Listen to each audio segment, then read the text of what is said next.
കേരള നടനത്തിന് പ്രത്യേകിച്ചൊരു വേഷം അദ്ദേഹം പറഞ്ഞില്ല. കാരണം അതായത് തെറ്റിദ്ധാരണയുണ്ട്, ഭരതനാട്യവും മോഹിനിയാട്ടവും കുച്ചിപ്പൊടിയും കൂടെ ചേർന്ന് കഴിഞ്ഞാൽ അത് കേരള നടനമായി എന്നും ആ കഥാപാത്രത്തിന്റെ സ്വഭാവത്തെയും വ്യക്തിത്വത്തെയും സ്വാധീനിച്ചുകൊണ്ടിരിക്കും കലാശങ്ങൾ നമ്മൾ ഉപയോഗിച്ചിരിക്കുന്ന കഥകളിയിലെ ചൊല്ല് തന്നെയാണ്. കാരണം ചെണ്ടയിലാണല്ലോ ഇതിൽ കൂടുതലും കർണാടക സംഗീതമാണ്. കാരണം നമസ്കാരം, ഞാൻ നടനഭൂഷണം അജയൻ പേയാട്. കേരള നടനം എന്ന് പറയുന്ന നടനകലയുടെ ഉപജ്ഞാതാവായ ഗുരുഗോപിനാഥിന്റെ ശിഷ്യൻ. സാർ, അപ്പൊ കഥകളിയിൽ നമ്മൾ കൂടുതലും കണ്ടുവരുന്നത് പുരാണ കഥകൾ പ്രസന്റ് ചെയ്യുന്നതാണ് നമ്മൾ കണ്ടുവരുന്നത്. കേരള നടനത്തിന് എങ്ങനെയാണ് നമ്മൾ വിഷയങ്ങൾ എടുക്കുന്നത്? അല്ലെങ്കിൽ നമ്മൾ പുരാണങ്ങൾ മാത്രമാണോ, അതോ എല്ലാ നമുക്ക് ഭരതനാട്യം, കുച്ചിപ്പുടി പോലെ എല്ലാ വിഷയങ്ങളും വെച്ച് നമ്മൾ കേരള നടനം കമ്പോസ് ചെയ്യാറുണ്ടോ? ഗുരുഗോപിനാഥ് സാറ് പറഞ്ഞിട്ടുണ്ട്, കാലത്തിനനുസരിച്ച് കലകൾക്കും ജീവിത രീതിക്കും വ്യത്യാസം വരുന്നു. അതിനനുസരിച്ച് കലകൾക്കും മാറ്റമുണ്ടാകും. പണ്ടുണ്ടായിരുന്ന ഭരതനാട്യം അല്ലെങ്കിൽ മോഹിനിയാട്ടം എന്നുള്ളതിനും വ്യത്യാസം കേരള നടനത്തിനും ഉണ്ടാകണം. അത് പക്ഷെ ഉണ്ടാകുമ്പോഴുള്ള ഒരു പ്രധാന കാരണം കഥകളിയുടെ അടിസ്ഥാനം വിട്ടുകൊണ്ടല്ല ചെയ്യാൻ. കഥകളിയുടെ അടിസ്ഥാനവും അത് കേരള നടനത്തിന്റെ ഗുരുഗോപിനാഥിന്റെ സംഭാവന. അദ്ദേഹം കേരള നടനത്തെ എങ്ങനെ കണ്ടു അത് മുൻനിർത്തിയായിരിക്കണം നമ്മൾ അതിന് പ്രയോഗിക്കാൻ. ഇപ്പോൾ അതല്ലാതെ സ്വന്തമായിട്ട് നമ്മൾ എന്തെങ്കിലും ചെയ്തിട്ട് അത് കേരള, അതായത് ഇപ്പം ഒരുപാട് കാണുന്ന ഭരതനാട്യത്തിൽ നിന്ന് ഞാനിപ്പോൾ ഒരു ലേഖനം വായിച്ചു തൊട്ടടുത്ത്. അത് ഭരതനാട്യത്തിൽ നിന്നും ഉണ്ടായിട്ടുള്ള ഒരു അതിൻ്റെ ചുവടുകളും ഒക്കെ ഭരതനാട്യവും എന്തോ ഒക്കെ പറഞ്ഞിട്ട് അതിനകത്ത് ഭരതനാട്യത്തെ കൂടുതൽ ഉൾക്കൊള്ളിച്ചുകൊണ്ട് ഒരു പുസ്തകത്തിൽ എഴുതിയിരിക്കുന്നു. അത് വളരെയധികം സങ്കടം തോന്നി എനിക്ക്. കാരണം ഭരതനാട്യവുമായിട്ട് കൂടുതൽ ബന്ധം ഈ കേരള നടനത്തിനുള്ളതായിട്ട് എനിക്കറിയില്ല. കാരണം കഥകളിയിൽ നിന്ന് മാത്രം അദ്ദേഹം എടുത്തിട്ടുള്ള സംഭവമാണ്. അഭിനയ രീതിയായാലും അത് തന്നെയാണ് അദ്ദേഹം സ്വീകരിച്ചിട്ടുള്ളത്. അല്ല, ഭരതനാട്യം ഗുരുഗോപിനാഥ് പഠിച്ച ആളല്ല. അദ്ദേഹം പഠിച്ചിരിക്കുന്ന കഥകളിയാണ്. അപ്പൊ ആ കഥകളിയിൽ നിന്ന് മാത്രമാണ് ഉണ്ടായിട്ടുള്ളത്. അതുകൊണ്ട് തന്നെ നമ്മൾ മറ്റ് കലകളെ ഇതിനകത്ത് ഉൾക്കൊള്ളിച്ചുകൊണ്ട് ചെയ്യുന്ന രീതി വളരെ സങ്കടകരമായി തോന്നുന്നുണ്ട്. അതുകൊണ്ടാണ് കൂടുതലായിട്ട് ഇപ്പോൾ യുവജനോത്സവങ്ങളിൽ പലരുടെയും തെറ്റിദ്ധാരണയുണ്ട്, ഭരതനാട്യവും മോഹിനിയാട്ടവും കുച്ചിപ്പൊടിയും കൂടെ ചേർന്ന് കഴിഞ്ഞാൽ അത് കേരള നടനമായി എന്നുള്ള ഒരു തെറ്റിദ്ധാരണയിൽ വരും തലമുറകളിലേക്കും അത് പകരുന്നതിനോട് വളരെ സങ്കടം തോന്നുന്നു. കാരണം പുതിയ പുതിയ തലമുറ പുതിയ പുതിയ മാനങ്ങൾ കാണുന്നു. ഈ കേരള നടനം കൊണ്ട് തന്നെ ഒരുപാട് സാധ്യതകളുണ്ട്. അഭിനയത്തിനാകട്ടെ, കാരണം കഥകളി എന്ന് പറയുന്നത് വിശാലമായ ഒരു കലയാണ്. വളരെ വിശാലമായിട്ട് രാത്രി മുതൽ രാവിലെ വരെ ഒരു കഥ ആടുകയാണ്.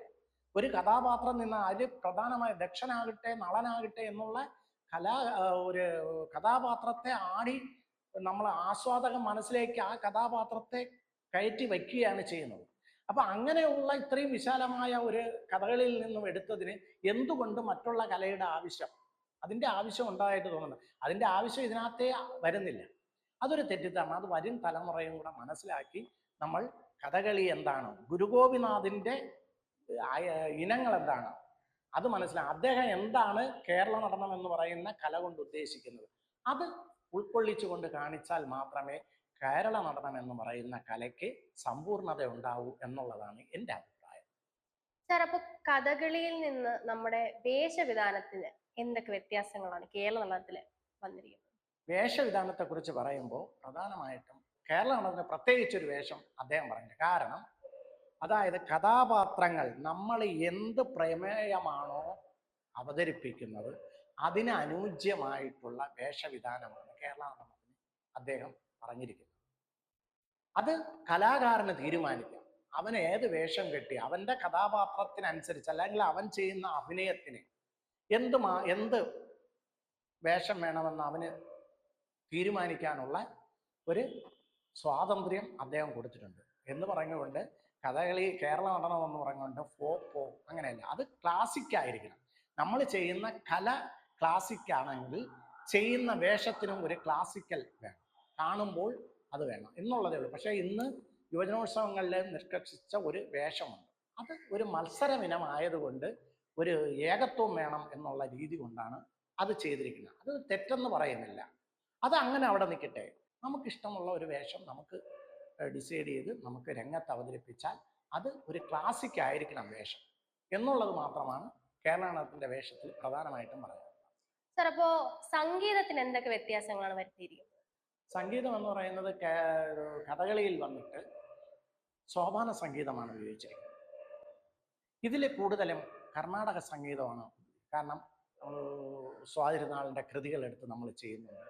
അതേപോലുള്ള കീർത്തനങ്ങളെടുത്ത് നമുക്കിതിനകത്ത് ആഡ് ചെയ്യുന്നു. എന്ത് വേണോ ചെയ്യാം. പിന്നെ മലയാളമല്ല, തമിഴിൽ വേണം ചെയ്യാം, തമിഴ് പദം ചെയ്യാം, അതിലെല്ലാം ഒരു വാദ്യ ഉപകരണങ്ങൾക്ക് വ്യത്യാസങ്ങളുണ്ട്. കാരണം ചെണ്ട, മദ്ദളം, ഇലത്താളം, ഇതൊക്കെ ആയിരുന്നല്ലോ, കൈമണി, ഇതൊക്കെയാണ് നമ്മുടെ കഥകളിയിൽ ഉപയോഗിച്ചിരിക്കുന്നത്. അതിൽ നിന്നും വ്യത്യസ്തമായിട്ട് നമുക്ക് മൃദംഗം ഉപയോഗിക്കുന്നുണ്ട്. മൃദംഗം, വയലിൻ, വീണ, അങ്ങനെയുള്ള ഉപകരണങ്ങൾ വച്ച് നമുക്ക് കേരള നടനം ചെയ്യാം. കേരള നടനത്തിൻ്റെ ഇത് കഥകളിൽ നിന്ന് വന്നുകൊണ്ട് തന്നെ അതിൻ്റെ തനിമ നഷ്ടപ്പെടാതിരിക്കാൻ വേണ്ടിയിട്ട് ചെണ്ട ഉപയോഗിക്കുന്നുണ്ട്, ചെണ്ട ഉപയോഗിച്ച് ചെയ്യുന്നുണ്ട് ഇപ്പോൾ.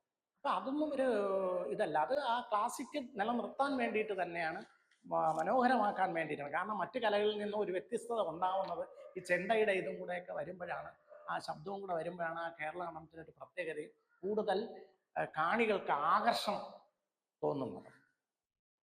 സാർ, അപ്പൊ കലാശങ്ങൾക്ക് കഥകളിയിൽ നിന്നും കേരള നടനത്തിലേക്ക് വ്യത്യാസം വരുന്നുണ്ടോ കലാശങ്ങൾ ചെയ്യുമ്പോൾ? ഉണ്ട്. കാരണം കഥകളിയിൽ നിന്നും വ്യത്യാസമായിട്ട് കലാശങ്ങൾ അദ്ദേഹം പ്രയോഗിച്ചിരിക്കുന്നതെന്ന് വെച്ച് കഴിഞ്ഞാൽ, കഥകളിയിൽ കലാശങ്ങൾ വളരെ ഒതുക്കിയാണ് ചെയ്തിരിക്കുന്നത്. കാരണം വളരെ കുറച്ച് സ്ഥലത്ത് നിന്നുകൊണ്ട് ഒരു കഥാപാത്രം ചെയ്യുന്നതായിരിക്കും. അപ്പം നമ്മൾക്ക് തോന്നുന്ന ഇത്രയും ഉടുത്തുകെട്ടോടുകൂടി നിൽക്കുന്ന ഇതായതുകൊണ്ട് കലാശങ്ങൾ ചെയ്യുന്നതിനൊരു പരിമിതിയുണ്ട്.